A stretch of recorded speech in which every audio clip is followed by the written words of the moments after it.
Well, there are different kinds of phobias and different techniques. How you work with somebody with a fear of heights is different than a fear of spiders.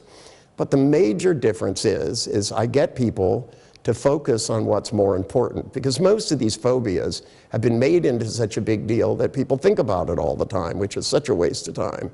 And you know, there's very few spiders that can't be taken out with a vacuum cleaner.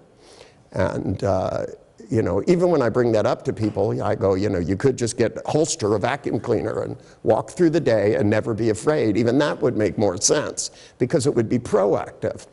But if they stop and they look at themselves, and what I get them to try to figure out is how much time they've spent worrying about it per day. Because even if it's just a half an hour, suddenly it's 3.5 hours a week. And then you multiply that by 52, and you have a year, and then you multiply it by 10. In the next 10 years, you're going to waste a couple of thousand hours worrying about this, that you could be having fun. Then I have them look and see themselves walking in and holding a spider in their hand, and I go, do you want to be this person? Wouldn't you like to be this fearless person? When you look at that, don't you feel, I want that? And then I have them go back and shrink down, because most of the people's fears, they're afraid whether the object's there or not. Just the other day, this woman was telling me how afraid of spiders she was, and she was shaking in her boots while she was telling me, and I said, excuse me, there's no spiders here. Why are you afraid now? And the truth is, she wasn't afraid of spiders. She had a big picture of a huge spider in her head, and she barely looked at it. She just felt the way she would feel if this giant spider was there. So by having her shrink it down very small, blink it black and white, and then a couple days later, we brought a tarantula. And I had her look at the tarantula in a plastic box, and I had her take one hand, bring it closer, and if it started to feel nervous, go stop.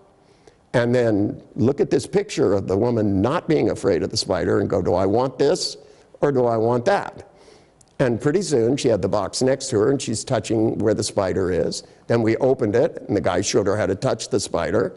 And then I said to her, I said, would you like to hold it in your hand? And she looked at me and said, can I? Now she's going, can I do this? Oh boy, instead of, ah! And there she is with the spider crawling across her hand. But the most important thing is not that she overcame her fear. It's what it means, because now she's that person. She's the person. She was wrong about herself. And if she's wrong about her ability to hold a giant spider, she's wrong about every limitation. And that's the important message. When we do things in the seminar where we get people over a phobia, the most important thing is it means they can do all the things they didn't think they could do.